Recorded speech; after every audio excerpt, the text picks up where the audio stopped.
കൊല്ലങ്കോട് ഗ്രന്ഥശാല കൂട്ടായ്മയുടെ നേതൃത്വത്തിൽ എം.ഡി. വാസുദേവൻ നായർ അനുസ്മരണം നടത്തി. കൊല്ലങ്കോട് ഗ്രാമപഞ്ചായത്ത് പ്രസിഡന്റ് കെ സത്യപാലിന്റെ അധ്യക്ഷതയിൽ പ്രമുഖ നിരൂപകൻ ആശാ മേനോൻ അനുസ്മരണ പ്രഭാഷണം ഉദ്ഘാടനം ചെയ്തു.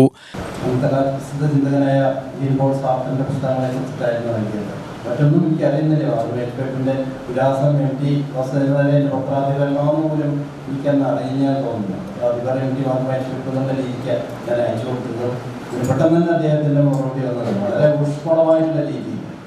ഇത്ര പ്രധാനതയോടുകൂടി ഈ ഒരു വിഷയം അന്ന് പുതിയ വിഷയമായിരുന്നു സാർത്ഥ എന്ന് പറയുന്നത്. അതിനെക്കുറിച്ചൊരു ലേഖനം വായിച്ചാൽ വല്ലാതെ സന്തോഷം പ്രകടിപ്പിച്ചിട്ടുണ്ട്. അവിടെയും ഒരു ബന്ധത്തിന് ഇന്ത്യയായിട്ടുള്ള ഒരു ബന്ധത്തിന് സാധ്യതയൊന്നും ഉണ്ടായിരുന്നില്ല. പക്ഷെ അതിന് ഉളവായ വേറെ ചില കാര്യങ്ങളാണ് സത്യപാലൻ ചോദിച്ച സമയത്ത് ഇന്ത്യയായിട്ടുള്ള അടുത്ത ബന്ധം ഉണ്ടായിരുന്നു. അതിൽ ഒരുപാട് വേദനയുണ്ടായിരുന്നു. അന്ന് എനിക്ക് മനസ്സിലാക്കാൻ പറ്റാത്തൊരു കരച്ചിൽ പോലും എനിക്ക് ഇന്ത്യയായിട്ടുള്ള ബന്ധത്തിലുണ്ട്.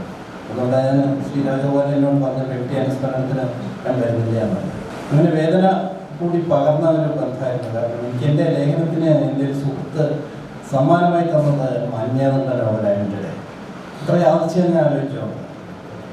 എം.ടിയുടെ മഞ്ഞ എന്നുള്ള നോവല മറ്റ് പല ആൾക്കാരും കേരളത്തിലെ പല നിരൂപകന്മാരും പല വായനക്കാരും പല എഴുത്തുകാരും എം.ടി വളരെ മനസ്സിനോടുകൂടി ചേർത്ത് വെച്ച കഥകളൊന്നും ഞാൻ വായിച്ചിട്ടില്ല.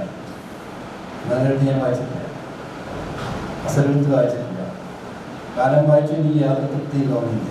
അങ്ങനെയുള്ള സമയത്ത് അദ്ദേഹത്തിന് തികച്ചും വ്യത്യസ്തമായിട്ടുള്ള മഞ്ഞ എന്നുള്ള നോവൽ എനിക്ക് സമ്മാനമായിട്ട് തന്ന സുഹൃത്തിനോട് ഞാൻ എപ്പോഴും നന്ദി പറയും.